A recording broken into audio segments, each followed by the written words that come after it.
The fact is, there's something out there that is much more sophisticated than we can even comprehend. And one of your only options is that they're watching us and waiting. When we look at where we are in our developmental history, we've come a long way, we've advanced a lot. And when we look into our near future, say the next million years, we think we've got enormous potential to become much bigger and more impactful and much more visible and obvious. People have estimated you could colonize the whole galaxy in less than 1 million years. And the universe is 14 billion years old, so something's weird, because if life were everywhere else and all those other places could easily have done what we did, then Why haven't they done it? So there's this question, where is everybody? For most things, there are explanations. But there does remain a category of things for which there are no explanations we yet have. After 1 billion years of expansion, these would be like huge volumes in space that would be just really obvious. If something originated elsewhere and got here, that means it also got other places. Which is a problem. Tell me. The key thing is, why hang out at the edge of visibility? They are domesticating us. Hold on 1 second.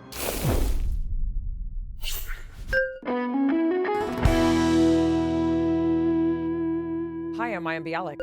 I'm Jonathan Cohen. Welcome to our breakdown. Today, I feel broken down by what's about to happen. Let's just not bury the lead. It's possible that aliens are here observing us for the purpose of domesticating us so that we don't leave the planet and go explore the solar system. That's not necessarily the way that I would lead into today's episode, but that's not untrue. We have on a professor today who was a research associate at the Future of Humanity Institute of Oxford University. He's got a doctorate from Caltech. He's a physicist, also a social scientist, and spent 9 years as a research programmer at Lockheed and NASA. And his specialty that we're going to be talking about today is a fascinating exploration into not just the possibility that aliens exist, but the statistical analysis and theoretical conceptual framework that we all need to have in order to understand how we got here, how our planet has produced life, and the very, very real statistical possibility that we are not alone in the universe. And the question is, what do we do differently now that we know that? How do we interact with each other? How do we understand our motives? And how do we wrap our heads around the fact that we are likely currently either being observed or existing alongside an artificial intelligence-driven alien universe? That might all sound wild, but It's wild. also fairly grounded in the way that he explains it. Our guest is Robin Hanson. He's a professor at George Mason University in Washington, D.C. He has a blog, overcomingbias.com, with 8 million visits. He's a speaker. He's a writer. His books include The Age of M, Work, Love, and Life When Robots Rule the Earth, and his most recent book, The Elephant in the Brain, Hidden Motives in Everyday Life, that he co-authored with Kevin Simler, which is a really, really great read, which we're not going to touch on in detail today because we really, really want to get to what is going on with this new framework for understanding our place in the universe and how that can change how we view our current life. The other part of the episode that really stuck out to me is thinking about the trends in the advancement and evolution of humankind as it relates to artificial intelligence and really how we, I guess, move along the spectrum of advancement. And he thinks about it not in terms of the specifics, but in terms of the macro trends. And when you think about the macro trends, you're able to zoom out a little bit and get a picture of where we might go in a few hundred years and then even a few thousand years. And I find that to be truly fascinating. It's a pleasure to welcome to the Breakdown Robin Hanson. Break it down. Robin Hanson, welcome to the Breakdown. Great to be here. Your book, The Elephant in the Brain, in particular, is dealing with so many aspects of what it means to be human, But one of your main areas of expertise is about something really outside of our normal human understanding. You believe that we have found already alien life in the solar system. I've seen studies of asteroids and the microfossils seen inside asteroids, and they seem convincing to me. When people say, why don't they believe that? The usual answers I hear is, oh, we just need a really high standard of evidence for this. And I go, why? They say, because it's important. Well, yeah, but that doesn't mean you should hold an extra high standard of evidence. It seems like what's going on is that this topic of, is there life off of Earth that, is really high status, and whole large organizations like NASA, much of their funding is justified on the basis of, we're going to go out there answering this question. And so it seems like people have agreed, well, we aren't going to say that somebody's answered the question unless they are a really prestigious person who spent a lot of money with a big organization behind them to do a really big, impressive thing. And then maybe we'll give them the crown of the person who discovered life off of Earth. But that's not how evidence works. How does evidence work? Well, you have different hypotheses. Bayesian analysis of evidence is you have different hypotheses. They get a prior based on a background analysis of what seems how likely. And then each new piece of evidence weighs for one hypothesis or another a little bit if it's a small evidence, and more if it's big evidence. And then just slowly over time, the weight of evidence accumulates on different hypotheses, and your beliefs slowly change. And there's no magic threshold where all of a sudden it's officially true. You just slowly get more evidence. So that's how you should approach even a really important question. And I did some analysis on what the priors should be, because I did this analysis of what I call grabby aliens and aliens in the universe. And so I think the prior is actually pretty plausible that there would be life off of Earth. And so then it's about, well, each piece of evidence, what happens? So, a standard story is, look, even if life started in the solar system, which is, is a relatively conservative hypothesis, it would have more chances to form where things cool down first. So, the sun was really hot, stuff near the sun was hot, then it cooled with time, and asteroids were flying around, but they were flying around more near the center than far away. So on both temperature and asteroid smashing grounds, things farther away from the center of the solar system would have been when life could have started first.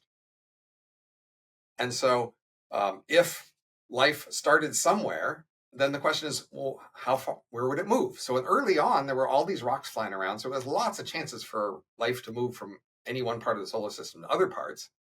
So if you think, well, pretty high chance life starting anywhere in the solar system would have spread around elsewhere early on, then you have to say, well, the place where it could have started first is more likely to be the first place it was.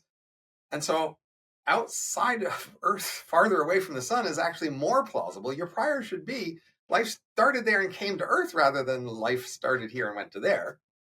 So I got to say, my prior for life in the solar system is pretty high, that there's life elsewhere in the solar system, just because so many rocks have been flying around, and we can see that life could plausibly survive on a rock.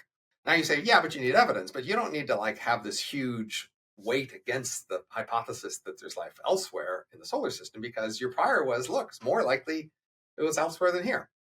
I think we found in the last year or two, some chunk of rock on Earth that was sealed, in the sense of, on the outside of the rock was just sealed with some way the rock had been formed, but inside there were these life from 300 million years ago, and it was still alive.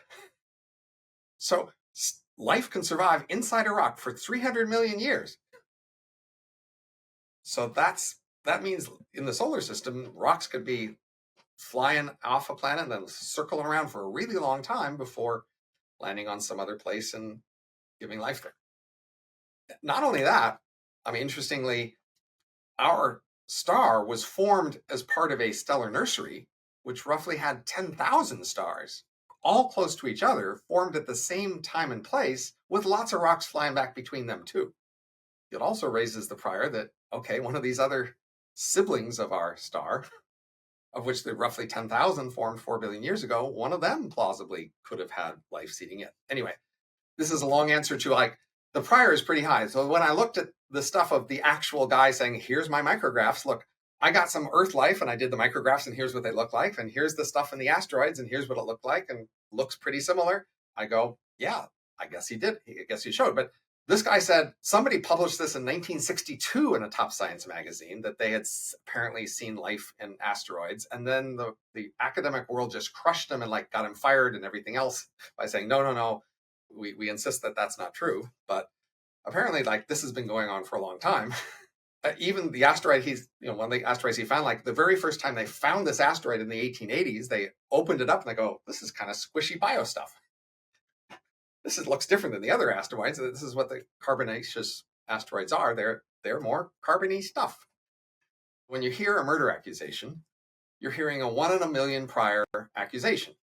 You could say, that's so crazy unlikely. I'm not going to listen to your evidence. How could it possibly be that this person murdered that one? That's just crazy unlikely. I'm not going to listen, right? But of course we don't. We say, no, ordinary evidence that you can supply at trials can in fact overcome a 1 in a million prior. That's the sort of thing typical court evidence can do. And so I think if you have a prior that's much better than 1 in a million, you've got to look at the evidence and take it seriously. But people are often tempted to just wave their hands and go, either that's so crazy unlikely, I'm not going to look at it, or they say, this is so very important, we couldn't possibly draw this conclusion on the basis of some low status person's evidence. I've been in a lot of biology classes in my life, and we learn all about, the primordial stew and the electrical charge that, activates some slushy pond that we have to imagine, existed. To me, I was taught that there's absolutely nothing wrong with that as a theory of life on this planet. Why do I need to think that life originated elsewhere if it can originate here? It presumably had to originate somewhere. So we're not denying that something like that must have happened somewhere. We're asking what happened after that. Did that happen here or did it happen somewhere else? Okay. Because if it happened here, you don't have to add a transport part of the scenario. I see. Well, and I think also, for me, this notion of could life have originated elsewhere is also more intriguing to engage with because it allows you to then not think of Earth as the center of all existence in the galaxy, which is what we're supposed to do. Meaning, if something originated elsewhere and got here, that means it also originated elsewhere and got other places besides here. Which is a problem, really. Tell me. So the key thing is we're special somehow. When we look at where we are in our developmental history, right, we've come a long way, we've advanced a lot. And when we look into our near future, say the next million years, we think we've got enormous potential to become much bigger and more impactful than we are now, and much more visible and obvious. If we think about, people have estimated you could colonize the whole galaxy in less than 1 million years, maybe even 100,000 years. And the universe is 14 billion years old. So it seems like within a relatively short time cosmologically, we could, from this point on, just get really big and obvious in the universe. We could make a splash. But we look out and there are no splashes like that we see. That's the puzzle. That's what makes us now special or wrong. Either we're just wrong about our potential and no way do we have this chance of being really visible in the near future. Or if we do, then something's weird, because if life were everywhere else and all those other places could easily have done what we did, then why haven't they done it? Right. So that means we're special somehow. Now, one of the ways we could have been special is life only appeared on Earth and nowhere else. And, that's why we're special. I find that highly unlikely. Well, but we have to be special somewhere along the path. I have this phrase, the great filter, that I introduced, where I talk about, the idea that there's this long path from simple dad matter to where we hope to become. And the basic datum is that has to be a really hard path to go down, because look around, we don't see anything that's gotten to the end of that path. And so the question is, where on that path is the filter? The easiest place to put it would have been at the very beginning of the path, because that's the thing we understand least. And honestly, if you look at it, it looks really damn hard. That's just the easiest place to put it, if you have to put it somewhere, right? But if we actually see life coming from elsewhere, then we have to maybe back off on that and put it elsewhere on the path. Mayim Bialik's Breakdown is supported by Skylight Calendar. Picture this. Your kid reminds you about a school project at bedtime the evening before it's due. Sound familiar? Well, with Skylight Calendar, you can avoid those last-minute oops moments. Keeps your family's schedule in one place, so the only surprises in your life are the fun ones, like when you find money in your winter coat. Skylight Calendar was designed to connect the digital and non-digital worlds while bringing families together. This is such an important thing. It's a Wi-Fi connected digital display that showcases your family's schedule with clarity, color, and brilliance in either a 10 or 15-inch HD touchscreen. This all-in-one smart calendar syncs seamlessly with Google Calendar, Apple Calendar, Outlook, and more, giving you customizable views for daily, weekly, or monthly planning. You can manage events, chores, grocery lists. You can assign colors for each member of the family. Eliminate excuses of not knowing what they needed to do. With the free Skylight Companion app, you can add or update events, lists, and more on the go. Your happiness is Skylight's happiness. So if 120 days you're not 100% thrilled with your purchase, you can return it for a full refund, no questions asked. Right now, Skylight's offering our listeners $30 off their 15-inch calendars by going to skylightcal.com/break. Go to skylightcal.com/break for $30 off your 15-inch calendar. That's skylightcal.com/break. Mayim Bialik's Breakdown is supported by Element. Element helps anyone stay hydrated without the sugar and other dodgy ingredients found in popular electrolyte and sports drinks. Electrolyte deficiency or imbalance can cause so many problems that you may not have realized are because of electrolyte deficiency or imbalance. Headaches, cramps, fatigue, brain fog, weakness. Element's a zero-sugar electrolyte drink mix born from the growing body of research that shows that optimal health outcomes actually occur at sodium levels 2 to 3 times government recommendations. Each stick pack delivers a meaningful dose of electrolytes free of sugar, artificial, or other dodgy ingredients. Element's formulated for anyone on a mission to restore health through hydration. It's perfectly suited for anyone: athletes, people who are fasting, people on a keto diet, low carb, whole food, paleo. From health experts, everyone from famed Stanford neuroscientists to functional nutritionists to moms, exercise enthusiasts, heavy sweaters, sauna sitters, and those who want a dynamite no sugar margarita or mocktail, incorporate Element into their daily routine. Summer activities like hiking, beach days, or workouts can drain your electrolytes, and when we sweat more, we can feel the electrolyte loss in our body. It shows up as fatigue, muscle cramps, headaches. Even my skin can feel dehydrated. Element is a quick and easy way to alleviate these symptoms by adding electrolytes to our systems. Squeeze the most out of summer with Element's new limited time lemonade salt. Salty, tart, and refreshing. Brings you the best of summer wherever you are. You can mix it with water, but here's a secret hack. Add it to iced tea for a salty Arnold Palmer. Add in some fresh fruit. Get yours while supplies last. Get your free Element sample pack with any purchase at drinkelement.com/Mayim. Also, try the new Element Sparkling, a bold 16-ounce can of sparkling electrolyte water. Try Element totally risk-free. If you don't like it, they'll refund your order, no questions asked. Again, for your free Element sample pack, go to drinklmnt.com/MAYIM. That's drinkelement.com/Mayim.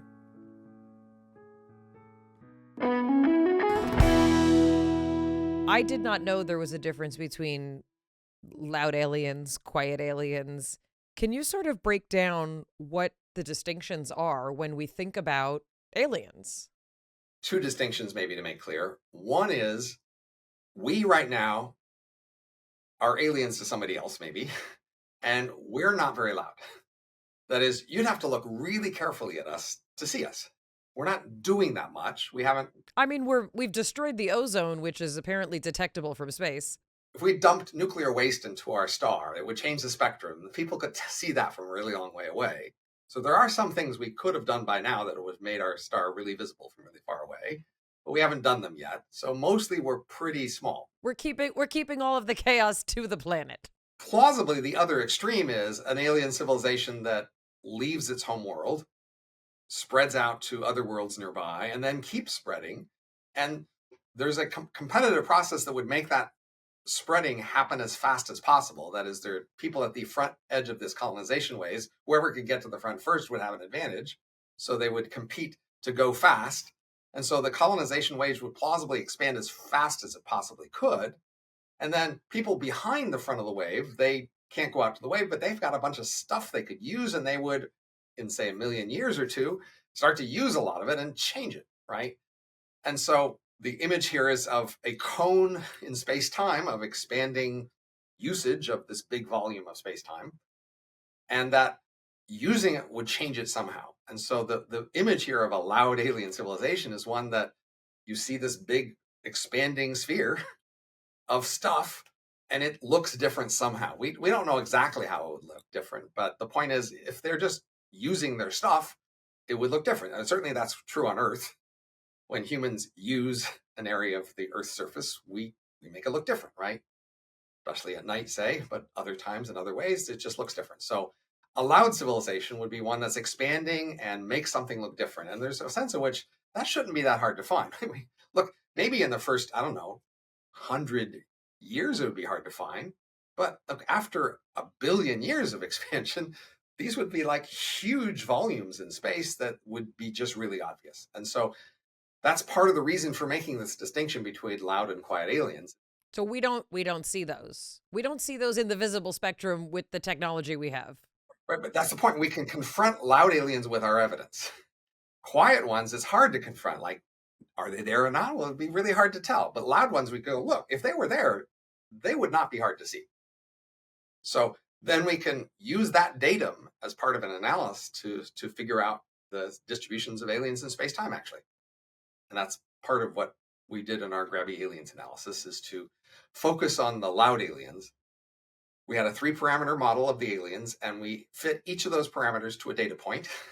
And so we say, look, we've roughly got the model of where loud aliens are in space-time. And then we could talk about the quiet ones as a addendum, but the loud ones are the simplest ones to analyze.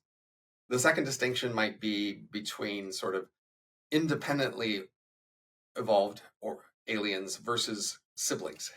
So what happens if aliens are correlated in space-time, that is, they have a common ancestry, then the distribution changes. Why? The simple analysis I said of loud aliens, we take the 3 data points, we take our current date, we take a certain data about the history of life on Earth, and we take the fact that we don't see any in the sky. Each of those 3 data let us fit a particular parameter in the 3-parameter model, and that gives us a model of where aliens are in space-time. And that basically tells us that loud aliens appear once per million galaxies, and that we'd meet them in a billion years if we were to head out to meet them like they meet each other. So then they're really rare, but we know roughly how common loud aliens are in the universe. But that's based on this assumption that they appear separately, independently. There's 4 possibilities that you talk about: that aliens arise so rarely that the nearest ones are too far to see, right? That's a possibility. Aliens are common, but can't travel between stars or make big visible changes. Aliens are common and travel everywhere, but enforce rules against visible changes. And they arise rarely, but in clumps. The first in clump to appear can, in theory, control the others. What are these 4 different perspectives on the possibility of alien life? So there's this puzzle, the Fermi question: where is everybody? That is, in principle, there could be advanced aliens out there we don't see any. Where is everybody, right? Now, that puzzle gets worse if they can actually travel faster than the speed of light, because then they could have come from anywhere in space-time to here. And now the question of why isn't anybody here is the question, why didn't anybody anywhere in space-time choose to come here? Then the simplest story is the one I described to you, the statistical model of where they arise in space-time and they're expanding, but people look for others because, of course, that's what you should do. Try to find some other story that you could possibly make sense of. And so one story is that, they are here, but we still can't see them because they don't want to be seen. And the stuff we would think they would mess with, for some reason, they don't want to mess with. Another story people like is this, used to be called the Berserker story, but now people call it the Dark Forest story after the 3-Body Problem science fiction novel that gave it that name, which is everybody's hiding from everybody else.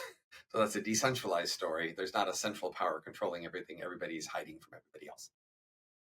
I don't think that story works very well. It's a nice basis for dramatic fiction, but I just don't think that equilibrium could last very long, not 14 billion years. But the story where there's a power out there that's hiding and controlling things and then doesn't want to do anything and doesn't want anybody else to do anything, that story works best with the sibling story. That is, like I told you, the simple story is independent ones would arrive once per million galaxies and be really far away, in which case they wouldn't be here controlling stuff, most likely. So the chance that they would have appeared before us here, and we independently appeared a bit later after them is just really unlikely because of the independent statistics. But if they were siblings, now it could make more sense that we and they have appeared closer in time and space than random things would appear. Then you want to think through the sibling story to work out scenarios of what if they're here but they're hiding. And that's an exercise I tried to do as a follow-up to my Grabby Aliens analysis, is to try to figure out, well, how could that make sense?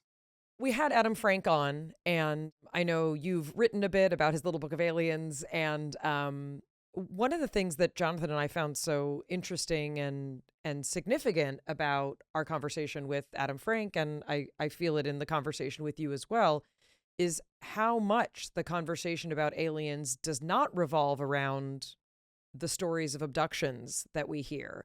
It doesn't revolve around the comic books of my childhood and Star Trek and Star Wars and things like that. We're in kind of a whole different universe, for lack of a better word, of talking about aliens. So I wonder if you could speak a little bit about what your perception is of what people interpret as aliens are here, they're visiting me, they're taking me away in spaceships, you can't tell me otherwise, I don't need evidence because it happened. How is that conversation different from the one that we're having about aliens right now? All right. I have this other book I'll pitch here called The Age of M, Work, Love, and Yes. Life When Robots Rule the Earth. It's about a future AI scenario. And the thing I would say is it's like science fiction, except it has no plot and no characters, and it all makes sense. And that last part is the hard part, having it all make sense. So much of science fiction, including alien science fiction, just goes for the emotional juggler of finding a scenario that would just, you would feel emotionally, that would grab you, and then piling on details to make that story seem compelling and pull you through into it without actually having it make sense if you thought through the details. Most consumers of science fiction don't really think these things through, so they don't really need them to actually make sense. So when we're talking about, well, are there really aliens and what they're like, we have to be focusing on scenarios that actually make sense when you think them all the way through. And that's the thing that's just going to pull you into a whole different world of scenarios. So just like my book, The Age of M, has little to do with all the robot AI movies you've ever seen.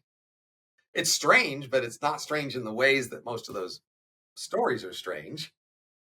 It's more alien, in fact. That's what you should expect. You should expect the stories we tell to be at a certain level familiar and relatable, because that's what grabs us emotionally.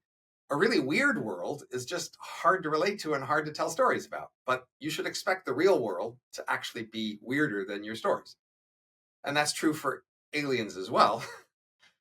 The challenge here is to find any scenario that makes sense, honestly, just starting from scratch. That's where we're working at, right? So the simplest story that makes some degree of sense is we are completely alone in the universe.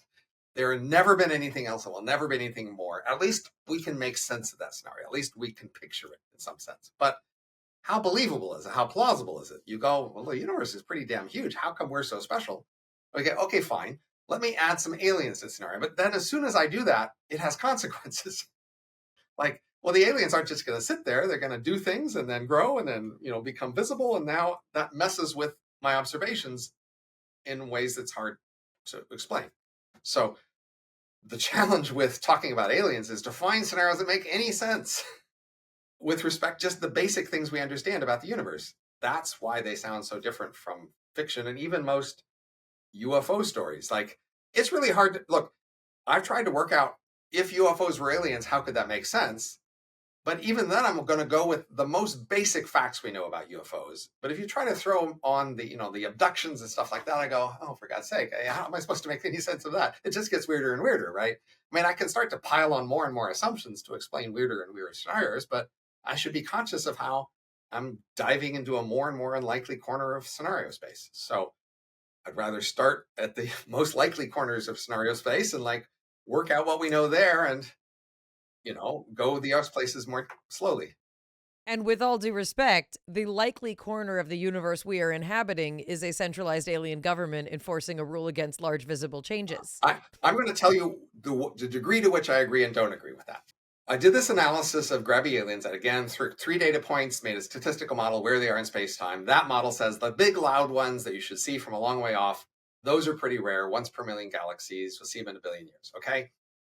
Then I thought, look, I'm a world expert on aliens now because I have our world's best model of where aliens are in space-time. There's all these UFO people who say there are aliens around now. I should apply what I know to that and see what I can do with it. And the simplest way to set it up is there are these reported sightings, and we want to do a Bayesian analysis. We want a prior of how likely they are and then a likelihood of each datum. And I'm an expert on the prior, not the likelihood. So you need to go talk to Navy pilots or whatever to analyze the particular scenarios they've seen and what other explanations they could have for those. That's not my area of expertise. But many people I know have said, look, if you told me you saw aliens, I'm just not going to believe it because that scenario is so crazy unlikely. I'm just more likely to believe you are delusional than that you actually saw what you said you saw. That's based on saying the prior here is crazy low. And if the prior were crazy low, that would be appropriate, really, honestly. How unlikely is it that UFOs could be aliens? Develop a scenario in which the main features of UFOs are explained, and you didn't have to pay too much in terms of the assumptions you made to construct that scenario. Every assumption you make, you have to penalize the scenario for it in the prior, and you're trying to make the highest prior scenario you can to explain these key facts. And that I took my task, and so I'd say my summary is I found there's 2 main sort of puzzles about UFOs as aliens. I found a way to explain those 2 main puzzles with a prior of, say, 1 in 1,000 and 1 in 10,000. I say that's good enough that you should be looking at the evidence, okay? That's not enough that if you didn't see any evidence, you'd believe it. Just like with a murder accusation, if nobody's accused somebody of murder, you don't actually believe they murdered somebody and that somebody was killed by murder. But if there's an accusation on the table, you should look at the evidence because the prior isn't crazy low.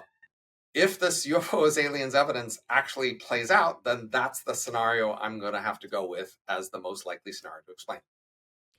And I appreciate your humility. You know, you can just be like, I'm just the Bayesian analysis guy. Like, don't ask me. But I can't help but ask you about, all of the satellite conversations that come from opening up the door to a conversation about aliens, about UFOs. I mean, the thing that's so challenging for me is when we have all of these reports, we have people testifying, right? We have people saying that they have video, right, of craft that are moving in ways that we cannot calculate. Right. But they say a lot of stuff. And even if we're going to believe some of them, we can't believe all of them, really. So we are going to need some theoretical structure to try to pin on these observations to make sense of them. And that may force us to believe some of them about some of it. So that's still why we need to do this theory analysis. Of course. And I appreciate it and I want it. And we had Lou Elizondo on, and it's mind-blowing. And the fact is, so much of what he reports, he did not see, we cannot have access to, right? And the U.S. government has admitted there are things that they have been looking into for decades and decades and decades that they were not transparent about, they were not clear about. I'm always a fan of not causing hysteria, and if there are things that the government can't explain, they're just going to pretend like they can explain it, or they're going to keep it a secret. I actually don't mind causing hysteria. There's actually a whole literature on what happens when you tell people extreme things, and they tend to do very well. The Titanic, people were pretty orderly, lots of other big disasters of ships sinking. Movies and TV love this idea that if you tell people dire things, there's riots in the streets and everybody's burning everything down and killing everybody. And that's just not how humans behave. It's not true. It's not true. People do pretty well with pretty extreme information. Okay, so hold on. There are things that the government has kept from the American public regarding things that they can't explain. Is that true? Certainly seems to be. Their main motivation just seems to be pride and embarrassment at apparent incompetence or lack of capacity to manage and understand these things. That seems to be the primary motive. We can go down the Grush rabbit hole because Jonathan and I have. Okay. What do we make of reports of things like materials not created on Earth that we can't explain that are creating spaceships that no one has been able to produce, evidence of. At this point, it's hearsay. In my mind, there's this huge chasm between, are there any aliens visiting us at all lately, and like which particular ones have which particular materials or which particular devices and all that sort of thing, right? So I think the overwhelming first question, like, are there any aliens visiting us at all lately, right? And for that thing, I need to sort of, again, go to sort of the very basics of what we know about the universe to say what scenarios could even make any sense. And then what are the most, the simplest, most obvious facts about if UFOs were aliens that we need to explain, and come up with a theory to make sense of that. And I think I have a best shot at that.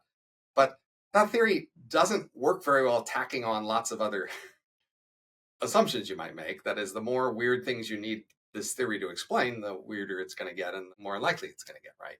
So that's why I want to sort of start at the things we could have the most confidence in if we're going to have confidence in anything. And then from that, go down the list to like, if that made sense, what else could make sense? So with that framework, the notion that, and just like, I'm going to just say it out loud and you're going to tell me if it's right or wrong. The notion that the way that an alien species might make contact with us by accidentally being seen flying over bodies of water is not likely. So let's talk about, if UFOs were aliens, what are the hard things to explain about that scenario? Okay. They could be non-alien. They could be government doing research and they just don't want us to know. It could be like things from China that we didn't want to know about, right? It doesn't have to be aliens. The four major categories of explanations that you should be thinking in terms of are, one, just mistakes and hallucinations first, right? People are just drunk on LSD, misremember, that's one category of explanations. But hold on, United States Air Force pilots, I'm assuming, are not in that category. There are many cases that doesn't seem very plausible. I'm happy to agree with, but I would just logically want to separate out the scenarios here. Okay. Got it. The first, because a lot of people, this is their first, this is where people want to go first, mistakes and hallucinations, right? The second category, which should be taken seriously, is purposeful lies and hoaxes. Like, governments through history have actually had a lot of times where they made stuff up, say to convince an enemy at war for various purposes, and they can put a lot of resources into that. And if you can get people to lie, you can, fool a lot of people, and you can make up pictures and videos and all sorts of things. So hoaxes and lies deserve consideration as a second category of explanation.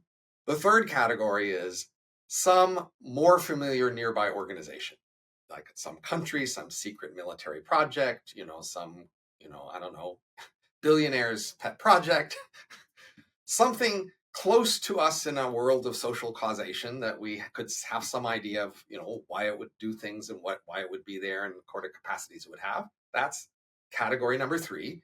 And category number 4 is, aliens, like something really far from our near categories of organizations and actors in terms of what they could do with their capacities and their inclinations and their history with respect to our history. Those are the 4 categories of explanations. And I took my job, having done this Gravity Aliens work, as working out a prior for that last category. Yeah, I mean, as we talked about with Adam, for most things, there are explanations. But there does remain a category of things for which there are no explanations we yet have. And yeah, for me as a person thinking about the things that I know, on a very basic level about the universe, life, they would like accidentally be seen flying and then like disappear. Like, I don't know how to get my head around that. Like, I'm trying hard. So if you want to go for, again, we could take any of these categories and dive into them. I want aliens. Okay, let's go for aliens. I want to go for aliens. So if we want to say, like, what are the most basic things you need to explain about aliens if you're going to explain them? If UFOs as aliens, so the most basic thing is, by assumption, they are here now, but you look up and they aren't there then. Okay. Why here now, but not there then? That's the first puzzle. Okay. Maybe they are not detectable. They're not detectable in the visible spectrum. They're not detectable with our technology. I don't know. They like slide into like a magic envelope pocket in the universe. Like, if we're talking about aliens, can't that be true? If they arose at some place in space-time, and they have some internal competitive evolutionary process. That process tends to make them go everywhere they can, using all resources available, using all space available, and then doing whatever is most competitive locally without much regard to how it looks from a long distance. What we would expect, because that's what happened on Earth, right? To humans and the rest of biology. Here in our history, biology basically has gone everywhere it can. All sources of energy and material that it can find a way to make use to, it does. And then it does that the most efficient way it can, regardless really of how it looks from a long distance, unless it's purposely trying to hide. So if they were sophisticated enough to exist and have some sort of supersonic, amazing intergalactic aircraft, they probably wouldn't be super concerned about not being seen by some pilots over the water. So there may be like lots of resources in the universe we don't understand and can't see, but there are resources we do understand and can see, and why wouldn't they use those? Just in general, when you own resources here on Earth, you use them every way you can. Within the scope of your control, you use all the things available there, right? So if aliens are out there, why aren't they using the stuff we can see? Because we do know that stuff has a lot of potential for making stuff out of it and for energy and resources. So the puzzle is the stuff we can see. Why aren't they using it? Of course, they might be using other stuff we don't see, but why would they not also use the stuff we can see? That's the puzzle about why are they not there then, but here now. I feel like you just burst my alien bubble. Now, like, if you just look at individual actors, they can have a wide range of weird and idiosyncratic preferences or habits. But if you look at a whole civilization, unless it's controlled by some central power, then you expect it to contain just a lot of different parts that go a lot of different directions and use lots of different things. So like, just like here on Earth, any one animal, like a squirrel or something, it might ignore some nuts that were nearby because it liked the other nuts or something else. But if you look at the set of all squirrels or the set of all life, it's using everything it can, basically. So the first puzzle of UFOs as aliens is, by assumption, they're here now, but they're not there then. So almost surely they would be at least 100 million years more advanced than us. If we look at like, what's the coincidence they could have arisen at exactly the same time we did, it would be kind of crazy for them to be 1,000 years in front of us only. They would be millions of years in front of us, which meant they could have remade the whole galaxy, for example, if they had wanted to. That would be completely within their capacity if they had been so inclined, or even just refused to stop it. If they had a diverse population of parts that had different inclinations and abilities, we just expect everything that any one of them could have got to be used somehow, by some way some of them wanted to. And so for them not to do that requires some pretty special assumptions. But that's the assumption we're going to have to make to explain this, right? So if we say we need to find a scenario that explains aliens here now, but not out there, we're going to have to go there. We're going to have to say, let's think of what scenarios could, in fact, induce them to not go out and use all this stuff. And the scenario that makes sense to me is that they have chosen a civilization-wide policy of not using the universe, of not taking it over. And there are several reasons that could be. One is just a simple religious or environmental sort of respect, and they don't want it touched. But a more basic one is they don't want to split and diverge. So a basic fact about the world today is that the world is a unified culture, especially among elites. And we are today making many decisions as a world culture together. And a lot of regulation and policy around the world is really quite convergent. We don't have a world government, but we have a convergent world culture that means we do a lot of things the same in banking regulation and airline regulation and nuclear power and pandemics and medical ethics and a wide range of things. Our whole world does things pretty much the same because we share this world culture. And that's an achievement. In the past, this was a dream people had, and we finally achieved this dream. In the past, people said the world is always fighting with each other and has all these divergent parts, and all we ever do is fight and disagree. But now we have created this unified world. That means when we face new technologies, if we think it's too weird or strange, we can say no, and the whole world can say no. And that's a thing we've actually done several times so far. With nuclear power in particular, the world kind of said no to nuclear power, and it's regulated heavily most everywhere. And that's a thing we're kind of proud of. So if there were some way which competition or AI or something would make us strange, we feel like we could say no to that. We have a world culture that could say no. And that'll continue to be true when we spread out into the solar system. Because even across the solar system, we're close to enough to each other to have rapid communication and to basically punish any deviants. Everybody in the solar system is really susceptible to rocks being thrown from a distance to smash them. And so just like everybody in the world is susceptible for retaliation if they piss off the rest of the world, everybody in the solar system will continue to be susceptible to that. But as soon as colonists leave the solar system for other stars, that era ends. It's just not going to be possible to maintain control over a civilization spread across hundreds of light years and to collectively make decisions and prevent people from getting weird. If the star system, 10 light years away wants to do nuclear power, well, it can't, and nobody can stop it. And if they want to evolve into strange creatures who have 3 wings and claws, they can do that too. That is, once we leave the solar system, we can diverge. Not only that, if we let anybody leave the solar system, after a while, their descendants can come back and contend for us for control over the center. There's no particular reason to expect we could beat them. How far off is expanding outside of the solar system? Within 1,000 years. Hold on a second. Just hang on a second. In half the time between Jesus living and me living, we're going to be living outside of the solar system.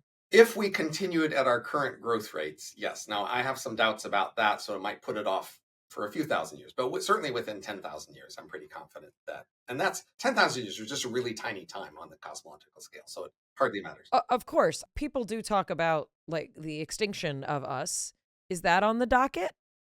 There are scenarios in which we could go extinct, yes, but that's a pretty different discussion here. So clearly, if UFOs are aliens, they didn't go extinct, right? So we need to assume they didn't go extinct. So that's one of the things we have to assume about them, right? I also wanted to get into AI and sort of the AI and the robot of it. Of course, they're AI. I mean, that's just... Yes, of course they're AI. They're all artificial. They have been for millions of years. That's just the obvious thing about them. So don't even doubt it.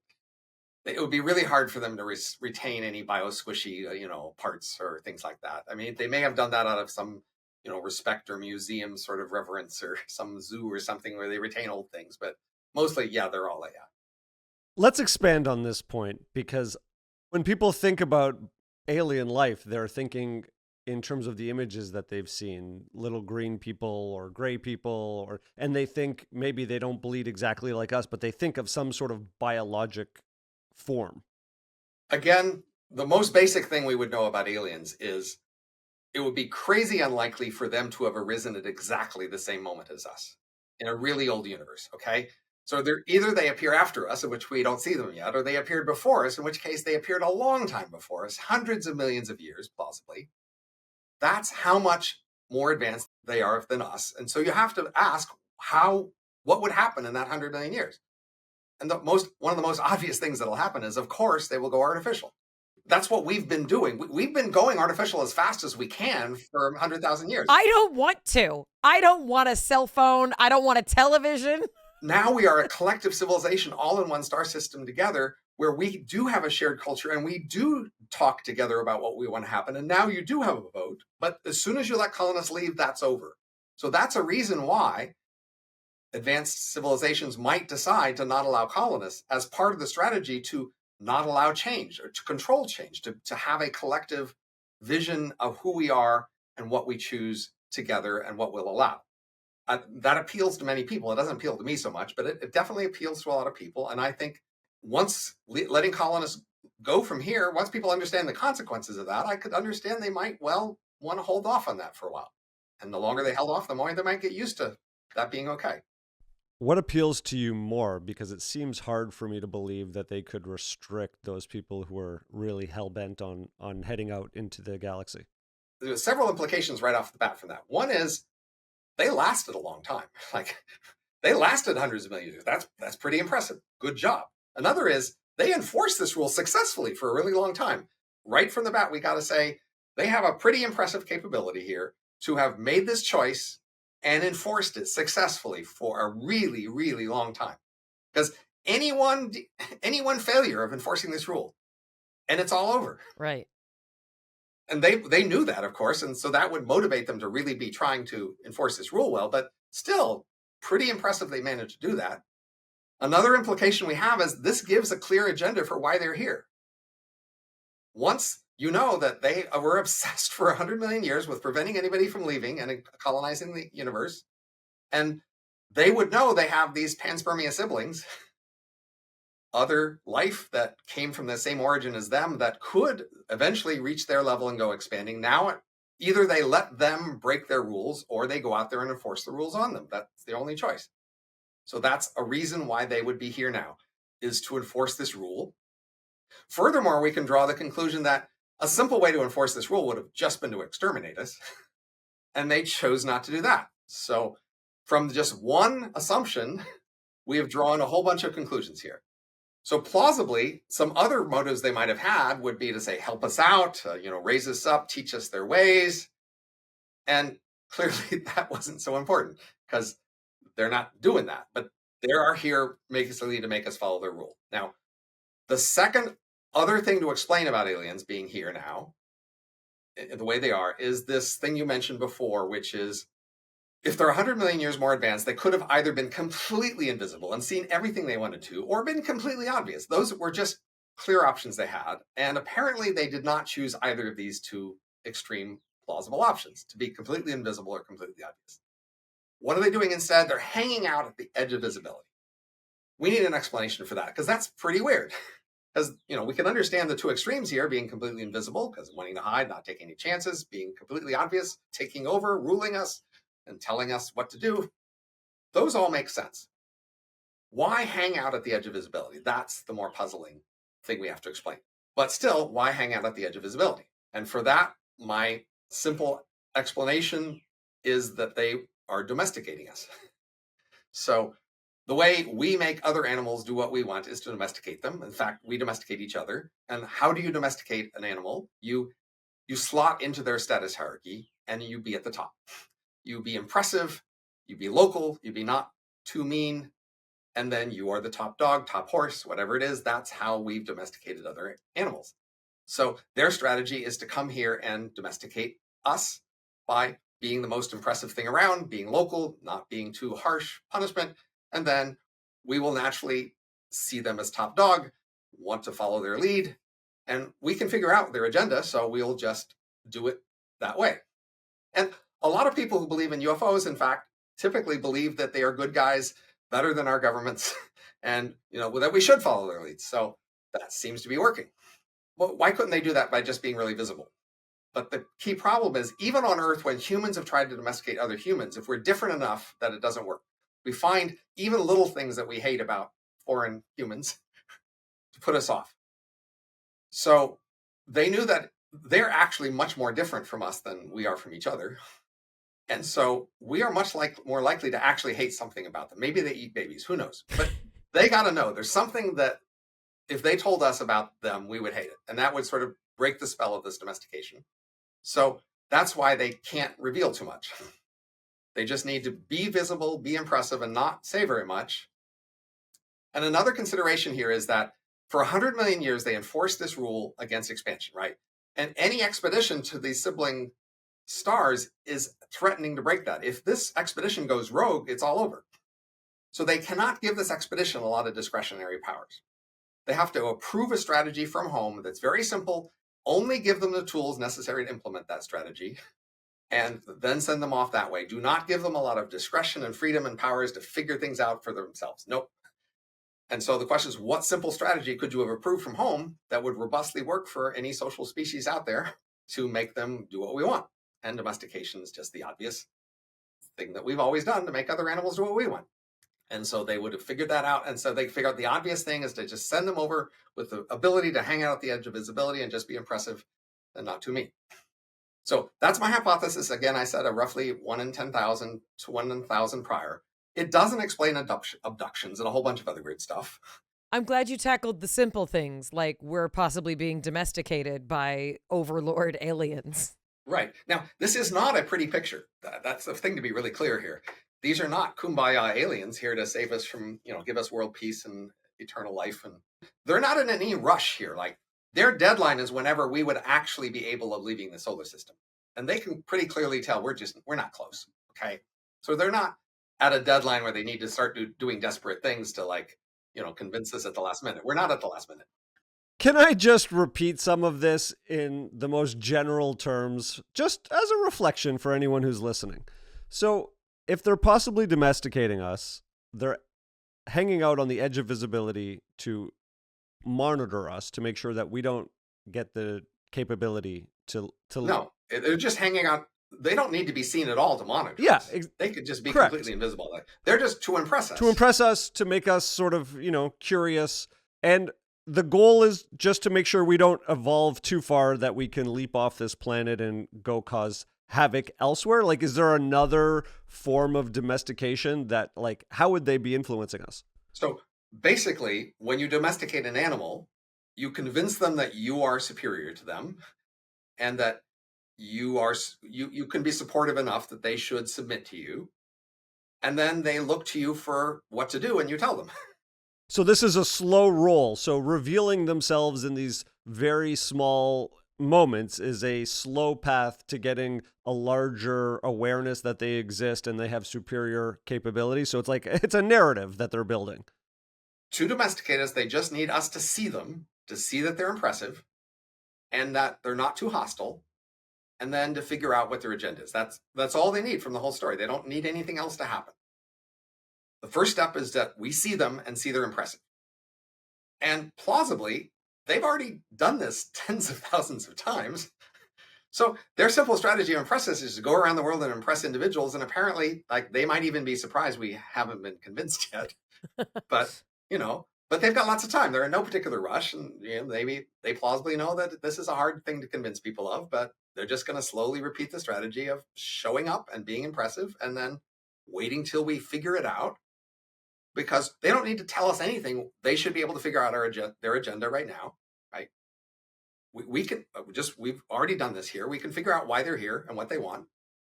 And as soon as we are convinced they're there and figure out what they want, then plausibly we will do what they want. And in fact, they could take centuries more if that's what it takes. They're in no particular rush. Different groups will be in control of the evidence and drawing conclusions about this and having different fights. And at any one time, they might not convince us, but they don't need to convince us at any one time. They just need, eventually, we decide, yeah, okay, I guess we believe it. I mean, you probably know there have been things like UFOs that were just dismissed out of hand in the past that we now accept, right? Like meteors, the high-level pink lightning, like ball lightning. There are some things that even today we have, poor evidence on, but we believe they exist because over time we just got strong enough evidence that we changed our mind. So it's not crazy. We will eventually change our mind about UFOs. What do you think the upside for humanity would be if we were not domesticated? If we chose to defy them, almost surely they have a button that will deal with that problem. That's the simple thing to do with this expedition you can't give much discretion to, right? The one decision it has is, are they obeying us? No? Push the button.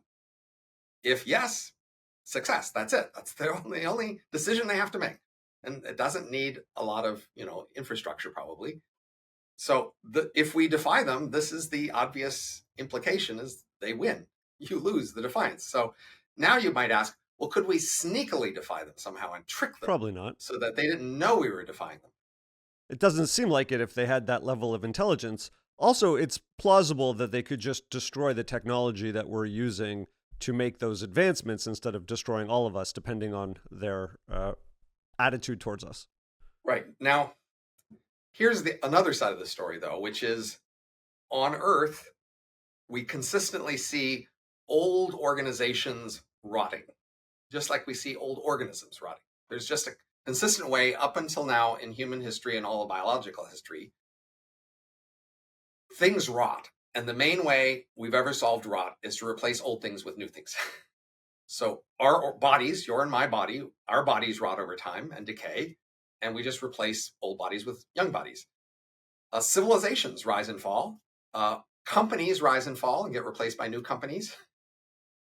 Software actually rots, consistently and is thrown away and replaced with new software. So, but it's also a thing about a civilization that's managed to keep some structure going for hundreds of millions of years that's prevented it from, expanding.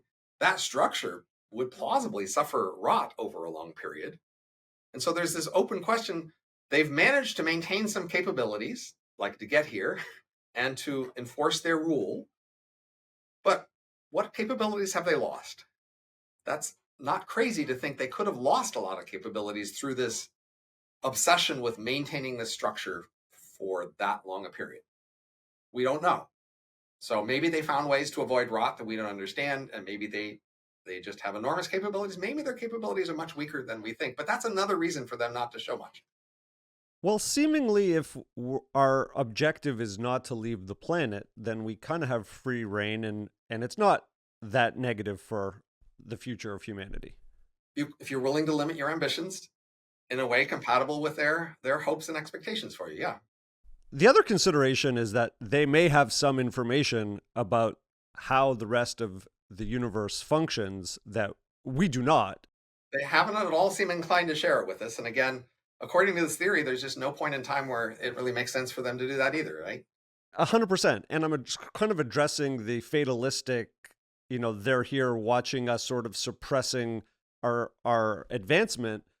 It may be that they know that going out there doesn't yield great benefit, and they sort of have taken those follied steps in the past, given they're advanced, and they're just trying to say, hey, if you go down this path, it's going to lead to bad things beyond what you can understand. That's exactly the domestication effect. Once you believe they are superior and they are wiser, then you want to follow what they do under the presumption that they know better. Yes, that's how that works. So you would say that we need to go and make those explorative journeys to figure this out for ourselves. Again, if they fear that we are about to defy them, they just have another plan. If you remove their control just for a moment to say that there's no cap on our ability to explore and go out into the universe, that would be the better trajectory for humanity. Almost surely we can see into the universe without making ourselves much more visible than we are now. So those are separate choices. We could just grow because we want to grow and we want to be bigger and do more things. Or we could want to see farther, but we can make telescopes and other sorts of things that see a really long way without being much more visible at all.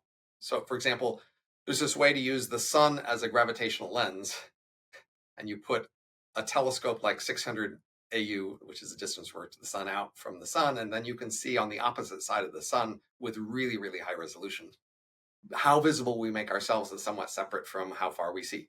The book is The Elephant in the Brain. Robin Hanson, thank you so much for being with us. Thank you so much for talking about the wide variety of things that we consider you an expert in, and really just such a pleasure to talk to you. Thanks for having me. I have a lot of respect for this man. I have a lot of respect for the way he uses statistics and theories and true scientific rigor to explore things on a level that I did not expect we were going to explore. But I did not realize what we were going to talk about today. And yeah, we're talking about if we exist, and as Adam Frank said, we cannot be the only things to exist. The fact is, there's something out there that is much more sophisticated than we can even comprehend. And one of your only options is that they're watching us and waiting. I love how my little summary led him to say, that's exactly what they want you to think.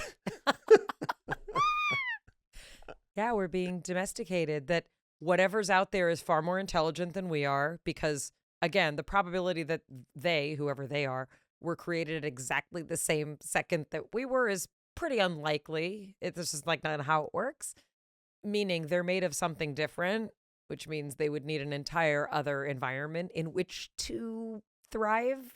Like their petri dish was real different, and likely a long time ago, so that they are at a level of sophistication where they can, in theory, visit if they wanted to. And if they haven't, why haven't they? Because they're likely observing. And yes, the best way to observe something is to subtly or secretly control or make you think that you're having this conversation right now, talking about them existing. I'm either short-sighted in the arc of human development, or I'm being domesticated in my thinking, but I don't really want to leave the planet. Well, a lot of people do. Enough people do. I mean, Katy Perry just got to go away for 10 seconds. That's just the start of it. And she had such a cute suit on. I just think that there's a lot we could do here still. And this planet's pretty good. Maybe it's because I haven't been anywhere else and I haven't seen anything else, but I kind of like it here. We didn't get to talk about it here, but we'll be talking about elsewhere, The Elephant in the Brain, which is Robin Hanson's most recent book, which also we highly recommend. Much more the social science kind of component, but so grateful that Robin engaged with us today. And from our breakdown to the one we hope you never have, we will see you next time. It's Mayim Bialik's breakdown. She's gonna break it down for you. She's got a neuroscience PhD or two. One fiction, one and now she's gonna break down